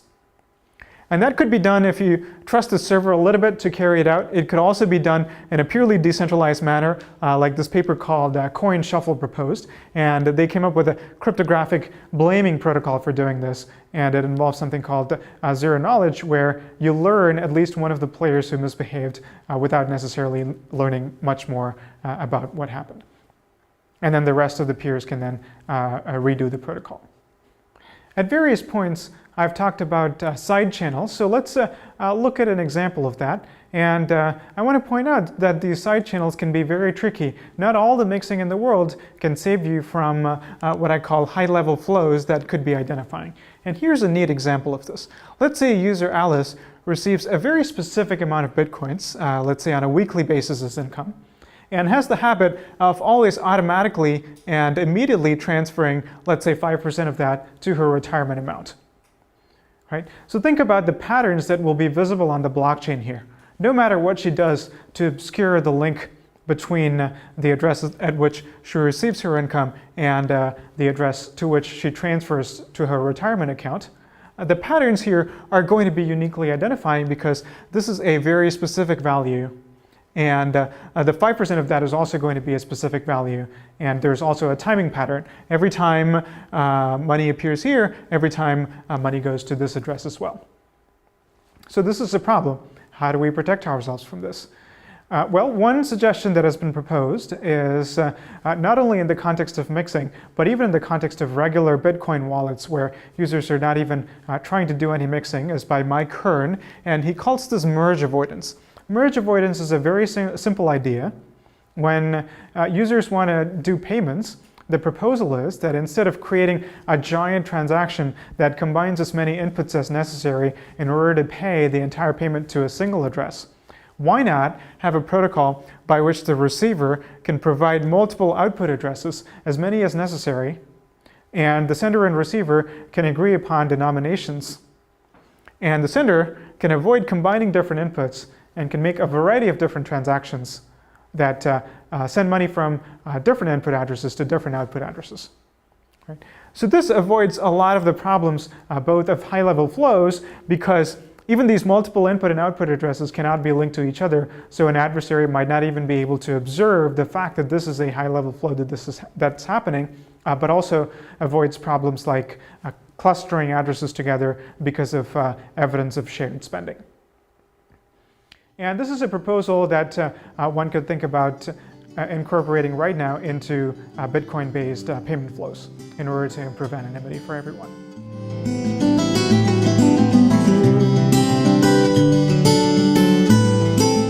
Now let's turn to Zerocoin and Zerocash, which are a completely different approach to Bitcoin anonymity. The approach is sort of to bake it in at the protocol level, and these are cryptographic heavyweights.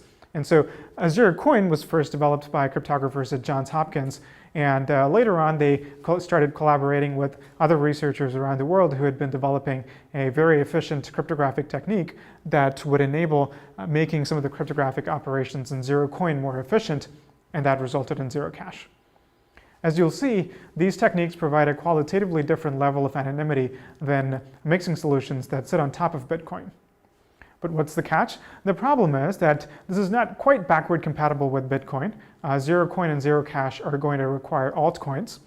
Technically, it's possible that Zerocoin can be deployed as what is known as a soft fork of Bitcoin, but the practical difficulties are high enough that this is not really considered feasible. And in fact, the Zerocoin developers intend to deploy it as an altcoin themselves instead of trying to be compatible with Bitcoin directly. Let's start talking about the details here. Let's review some of the things that I've just said. So Zerocoin brings protocol level mixing. And being baked into the protocol, what it gives you is a cryptographic guarantee of mixing. What does that mean? You don't need to trust a single mix or even a set of mixes or a set of peers or anybody at all to ensure your anonymity. You just need to rely on the underlying crypto being solid. You don't even need to rely on the miners enforcing this in order to achieve anonymity. It's purely a cryptographic guarantee.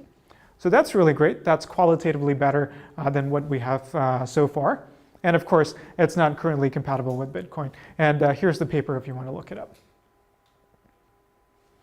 So how does Zerocoin work? I'm going to introduce a concept called base coin, and I'm taking a few liberties with the presentation here in order to simplify and clarify the concepts. I'm going to do that by mixing some concepts from Zerocoin and Zerocash, but toward the end I'll make very clear what the differences are between the two. So like I said, Zerocoin is an altcoin, and I'm going to call that altcoin basecoin. I'm not calling it Zerocoin because Zerocoin is something else. It's an extension of this basecoin. It's something that sort of sits on top of this altcoin. And the key property that gives you anonymity is that these basecoins can be converted into Zerocoins and back again. And when you do that, it breaks the link between the original basecoin and the new basecoin. So think of this as a cryptographic mixing system that's provided by the protocol itself. So how might this work? Another way of looking at a Zerocoin is that it's a cryptographic proof that you owned a basecoin, not anymore, but you owned it, and then you made it unspendable. A Zerocoin is something that allows you to assert that to, say, any miner who might care. And miners can verify these proofs, and that's what gives you the right to later redeem a new basecoin in exchange for the Zerocoin. And the analogy is a little bit like poker chips. So how could that work, and what properties do these proofs need to have in order to enable this? So one challenge is how to construct these proofs, and the other trick is how do you make sure that each proof can be spent only once, can be used only once to redeem a base coin, because if you don't have that property, then it's going to lead to double spending. So let's see how to do that. It crucially involves a concept called zero-knowledge proofs. What are zero-knowledge proofs? I'm going to tell you at a little bit of an intuitive level, so I'm calling it crypto magic again. But what it is it's a way for somebody to prove a statement without revealing any other information that leads to that statement being true. A couple of examples are going to make this really clear. You might be able to prove a statement like, I know an input that hashes to this particular value. And notice that if the input that you had picked were long and random, if you did a proof in such a way that you don't actually reveal the input, it won't necessarily allow somebody else to infer what that input is. A more complex version of this is you could say, I know an input that hashes to some hash in a following set of several different possible outputs. And the zero-knowledge proofs that Zerocoin is going to use is something that's very similar to the second category here. Okay. Let's dive in a little bit more. So Zerocoins are minted, they come into existence by minting, and anybody can do this. And Zerocoins come in standard denominations. Let's assume for the rest of this that Zerocoins are worth one base coin each. You could also imagine multiple denominations coexisting. How do you make a Zerocoin? We're going to see that in the next slide. But let me just say for now that minting a Zerocoin doesn't automatically give it any value. You can't get free money. It only acquires value once you put it onto the blockchain. And so putting it onto the blockchain is going to be about as expensive as the value of that Zerocoin that you're later going to be able to redeem. So you have some sort of a conservation principle here. Okay. So here's how, specifically in cryptographic terms, we mint a Zerocoin. It's something called a cryptographic commitment. What a cryptographic commitment is intuitively you can think of it as you're taking a serial number, a random serial number that you generated, and putting it into an envelope. So this intuitive notion of putting it into an envelope, cryptographically, what does that correspond to? What it corresponds to is generating another random secret R, which you're never going to make public, and computing the hash of the coin serial number together with this random secret.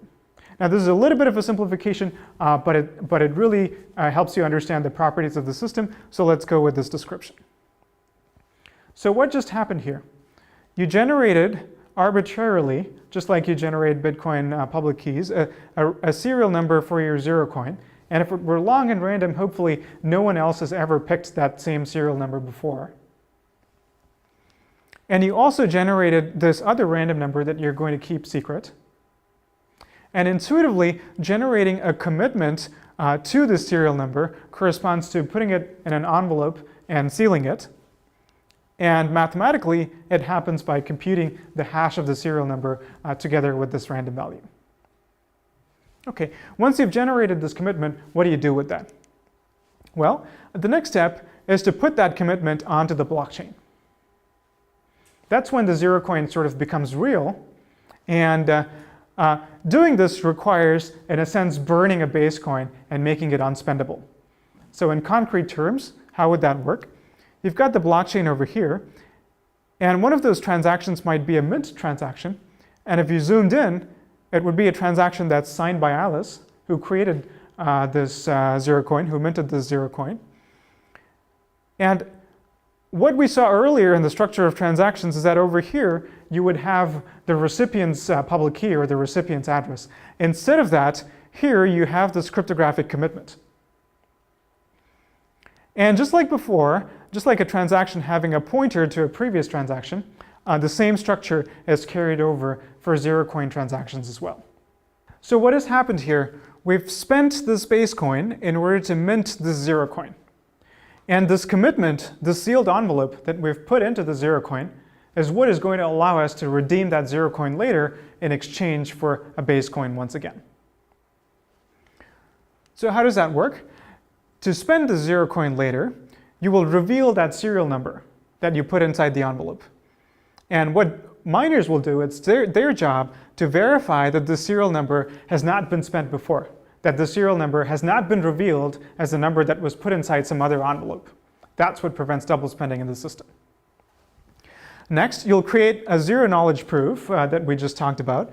And specifically, the zero-knowledge proof will say, I know a number R such that the hash of the serial number together with R corresponds to one of the 0 coins in the blockchain. And we'll make that statement more mathematically precise in a second. But think about what this says. It doesn't reveal that random number R. But somehow you're proving that you are in possession of that number, combined with this serial number that you have just made public, will result in the 0 coin that was once in the past put onto the blockchain. Right? So for somebody looking at this proof, this is all they need to know to verify that you earlier spent a base coin in order to get to this point. So this now should give you the right to redeem a base coin. But which base coin? And here's where the anonymity property comes in. You can pick an arbitrary 0 coin in the blockchain and use that as an input to a new transaction, out of which comes a base coin, and the miners will allow you to do that. Right? So put a 0 coin in, take a 0 coin out, but a different 0 coin.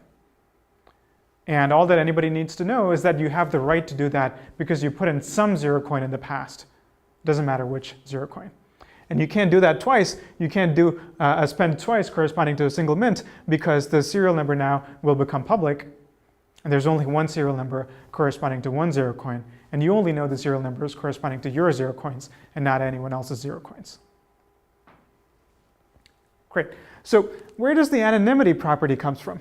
Here's the anonymity property. Since you've kept this random number R secret, and this is what is available on the blockchain, there are a number of hashes or commitments corresponding to the different 0 coins that have been put on the blockchain. Even though you've revealed the serial number, not knowing this other random input R, nobody can try to brute force this and guess which of these 0 coins corresponded to your serial number. So even after the serial number inside an envelope has been revealed, and it's been verified that this serial number was inside one of the envelopes, we still don't know which serial number it is. So this is the sort of magical property that zero-knowledge proofs in cryptography give us that you wouldn't get in a real-world, physical world, envelope-based analogy of this. So the next cool thing about this whole construction is the fact that these proofs are efficient. And I'm putting efficient in quotes here.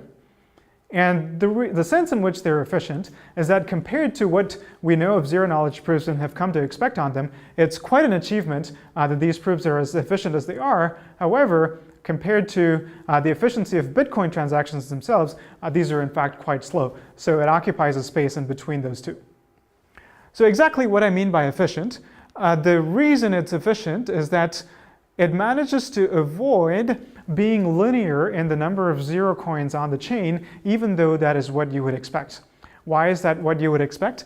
Think about the statement that the spender is proving here. I know a random number R such that either the hash of the serial number with R corresponds to the first commitment, or the first hash, or the second commitment, or any one of these giant number of commitments that reside on the blockchain. Right? So it's a very long statement that the prover is proving. It's a statement whose length is proportional to the number of 0 coins on the blockchain. And yet, the proof is much smaller than that. It's not linear. It's only logarithmic in the value n here. And that's part of the magic of Zerocoin. That's what makes it possible to even run the system. All right, moving on, let's talk about Zerocash now.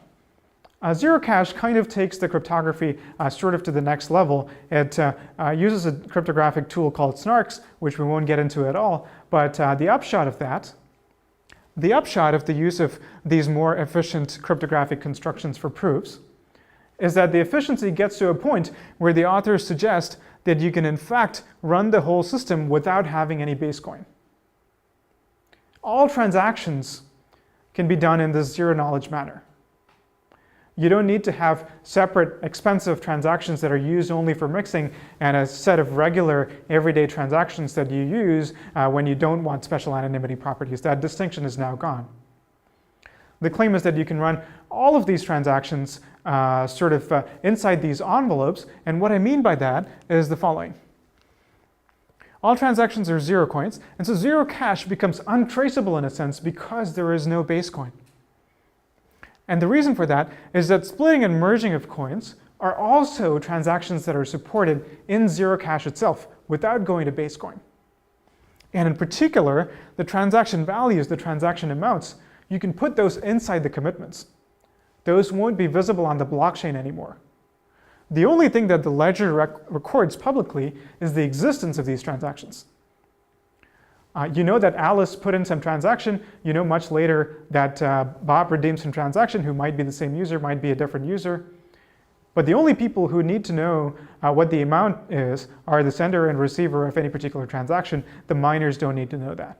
If there's a transaction fee, then the miners need to know that fee, but that doesn't really compromise your anonymity property.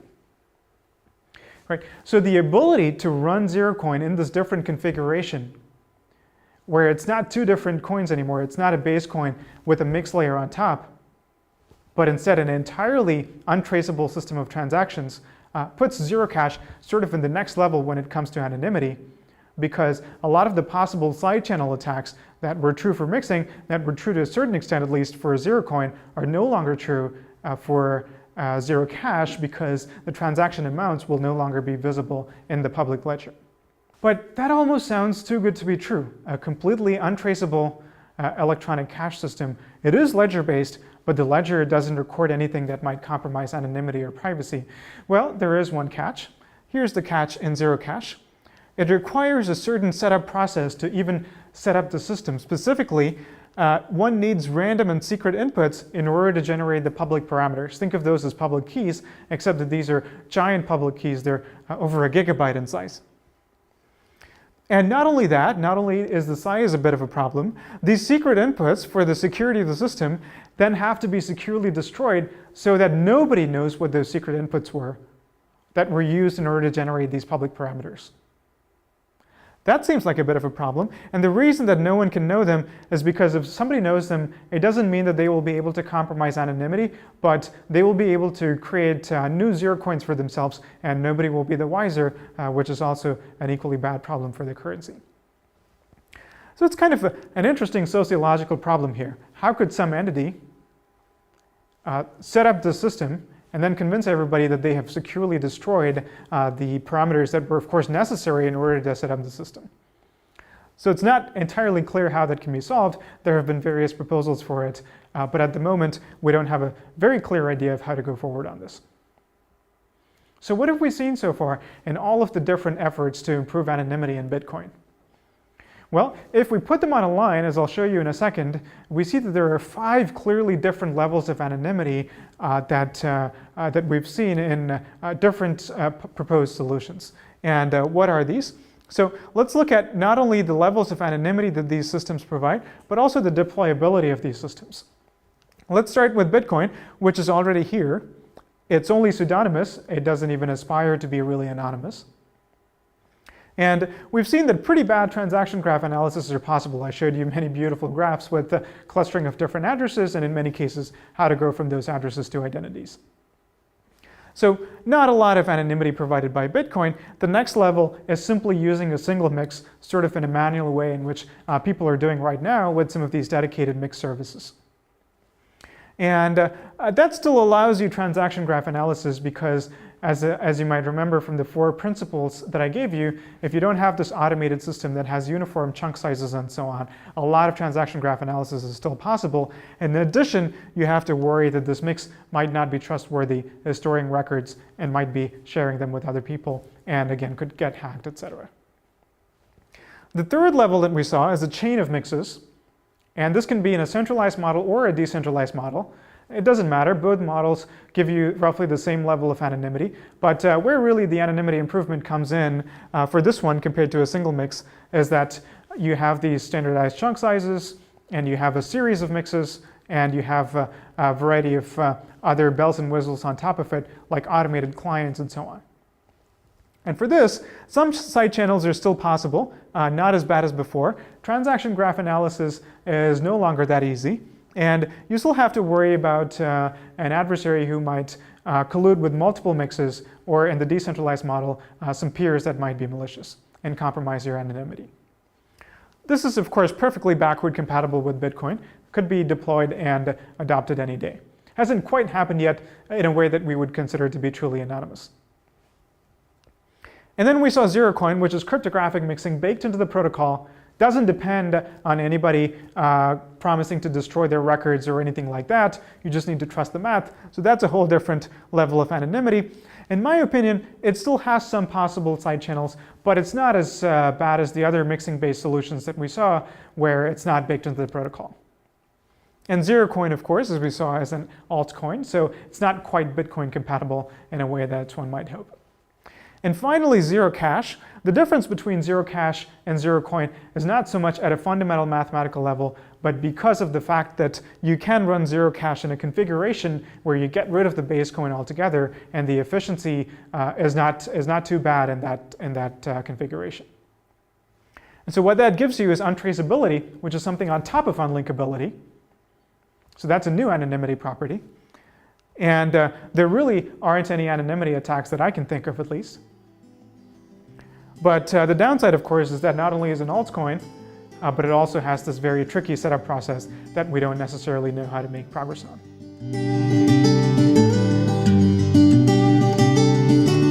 So we've talked a lot about Bitcoin's anonymity in this lecture, but Bitcoin's anonymity becomes even more powerful when combined with other technologies, in particular anonymous communication technologies. We've talked about Tor a little bit, we've alluded to it several times, but now let's go into more detail. Let's first set up the problem of anonymous communication, though. So this is what the system looks like. There are a bunch of senders, there are a bunch of recipients, and messages are routed from senders through recipients through this network over here. And of course, there's going to be an attacker. This attacker, and this is called the threat model, the attacker controls several things. Some of these nodes in red are compromised by the attacker. Some of these edges, some of these links between honest nodes to the network are also controlled by the attacker, even if the nodes themselves are not. Similarly, some of the recipient nodes over here and some of these links from the network to the recipient node are also controlled by the attacker. And finally, some of the internal nodes of the anonymous communication network, all under the control of the attacker. But crucially, not all of the communication network is controlled by the attacker. And we want to achieve anonymity in this hostile environment. And as before, anonymity refers to unlinkability between the sender and the receiver. So how does Tor accomplish this? It's the same old pattern of picking a chain of intermediaries to route your messages through. And here it is in a nice visual form. And I have to thank the Electronic Frontier Foundation for this slide. So what's going on? Alice over here wants to talk to Bob over here. So she pre-selects a path through this set of routers, and that number is fixed in the Tor protocol. It's always 3, but conceptually you can imagine that it would be any number you want, and the more nodes you route through, the more anonymity you get, or the harder it is, I should say, to breach anonymity. So these nodes denoted with a plus are all the Tor nodes, and she picks some subset of 3 nodes randomly in order to route her message. And the security property that we get is that as long as at least one of these 3 nodes that she picks is not compromised or colluding with the attacker, then she is sort of safe here in that Alice cannot be linked to Bob by somebody who's observing some of the nodes in the network. I should say that there are many attacks possible on Tor. One of them, for example, is called an end-to-end traffic correlation attack. So there are going to be timing patterns in the flow of traffic between Alice and whatever Bob is, maybe a website. And so if the attacker controls both of these links, then just by observing the correlation in those timing patterns, he might be able to determine that these 2 nodes are in communication with each other, even if he knows nothing about the route that the message took between them. So one key point here is, how do you hide routing information? What do I mean by that? When a message has gone from Alice to the first router, it has to have the IP address of Bob's computer somewhere in that message. Otherwise, there is no way that this router can appropriately forward that on to reach the right destination. However, we don't want this router to actually learn that IP address, because if the router does learn that IP address, then it knows both Alice's IP because the message came from her, and Bob's IP because that's where the message is eventually going. And now this router has the link between the 2 ends of the communication. And this would be a problem if this router were malicious. So as you might guess, the answer involves encryption. And as you can see in this picture, these links are in green. They're encrypted connections, and this one is an unencrypted connection. Let's look in more detail to see how this encryption works. It's a specific way in which encryption is used. It's called a layered encryption. It resembles an onion, so that's why onion routing is a related concept here. So what is going on here? Alice and router 1 share a symmetric key that's represented in purple. Alice and router 2 share this key that's represented in blue, and Alice and router 3 share the key that's represented in gold. Now these symmetric keys are not stored long-term by any of these nodes. They're established as necessary using key exchange. The only persistent keys are the long-term public keys of these routers, and these routers do in fact have long-lived identities and public keys and so on. Alice, of course, does not need to have any long-term public key. When she picks a path of these routers, she finds their public keys, executes key exchange protocols, and obtains these shared symmetric keys. And what she's going to do is when she sends the message to R1, it's going to be triply encrypted. The outermost layer of encryption is a symmetric encryption between Alice and R1. And so what this allows R1 to do is peel off that layer of encryption like peeling off an onion. And when router 1 peels off that layer of encryption, inside it's going to find the IP address of router 2 and an encrypted message to send to router 2.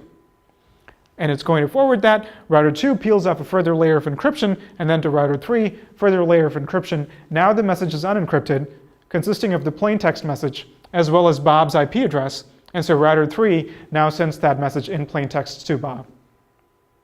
Of course, what you probably want to do is further layer a protocol like HTTPS or secure web browsing on top of Tor so that even this message from router 3 to Bob is encrypted, but the Tor protocol itself doesn't guarantee that, has no way of guaranteeing that because Bob might be a regular web server that doesn't even speak the Tor protocol, and so there's no way that Tor can be responsible for the encryption between R3, which is called the exit node, and the ultimate recipient of the message. I'll leave you to think about why this wouldn't quite work if there were only one layer of encryption. For example, if Alice tried to encrypt the message all the way from her to R3, it wouldn't quite work. The routing would not quite work out. But as it is, the very neat property that you have is that R1 only knows Alice's IP address and R2's address, does not know R3's or Bob's address. And similarly, every node knows only the addresses of the node that was one hop before it and one hop after it. And in fact, when the message gets to this point, the IP address of Alice is not even present anymore, whether or not in encrypted form. So that's really how you get anonymity here. If any one of these, if R2, for example, were compromised, then it would learn R1's and R3's IP addresses, but not Alice's or Bob's. So that's how Tor works. And now let's talk about Silk Road, and in particular, the problem that a site like Silk Road has to overcome is this. Silk Road is what is known as a hidden service. In other words, the Silk Road server wants to hide its address for obvious reasons. If you haven't heard about Silk Road, let me just say a sentence about it briefly. You're going to see it in more detail in the next lecture.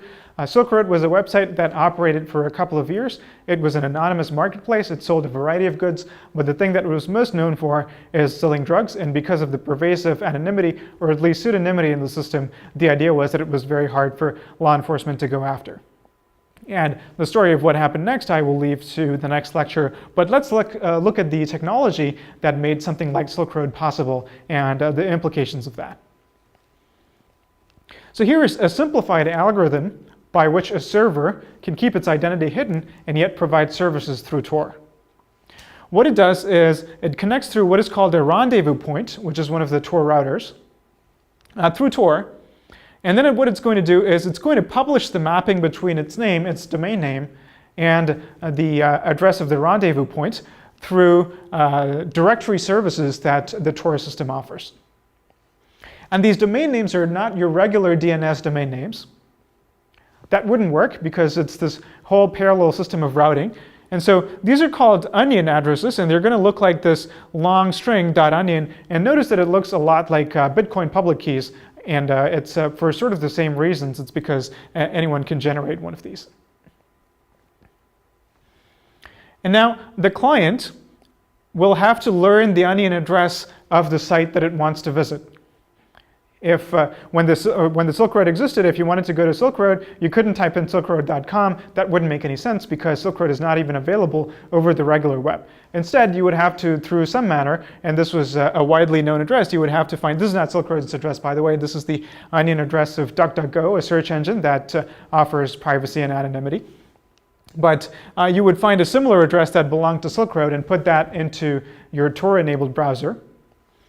And what your client would automatically do is look up the mapping for the address of the rendezvous point, connect to that rendezvous point, and through that rendezvous point, have an anonymous and encrypted connection to the ultimate server without the server having to publish its actual IP address. So that covers some of the technology behind Silk Road, in particular anonymous communication and how do you do anonymous payments, which is of course with Bitcoin. But still, you need more technology in order to make this whole system work. You need security. In other words, how can you be sure that when you pay someone on Silk Road, they're going to actually sell you the goods? Silk Road had a reputation system for that. And how do you do anonymous shipping? The site pretty much left this to the participants. It advised buyers to provide an anonymous PO box, for example, to ship goods to. So let's take a step back. We've covered a lot of technology in this lecture. Hopefully you've understood that Bitcoin anonymity is a very powerful thing. And it gains in power when combined with other technologies, in particular anonymous communication technologies. And also, anonymity is a deeply morally ambiguous thing. There are many moral distinctions that we would like to make that we're not able to adequately express at the technological level, and so some of this moral ambiguity appears to be inherent. Hopefully, it's also been clear that anonymity is very fragile. One mistake can create a link that you're trying to hide. But also, anonymity is an important thing to protect. It's worthwhile protecting. It has a lot of good uses in addition to bad uses. So most of the things that we've talked about today are either at the forefront of research technologically, or they're the topic of serious ethical debates. None of this is really settled. And so this is an ongoing conversation, area of ongoing research. We don't know which anonymity system for Bitcoin, if any, is going to become prominent or mainstream. And so this is a great opportunity for you, either as a developer or in thinking through the ethical implications, to get involved in some of these issues. And hopefully what you've learned in this lecture has given you the right background for that.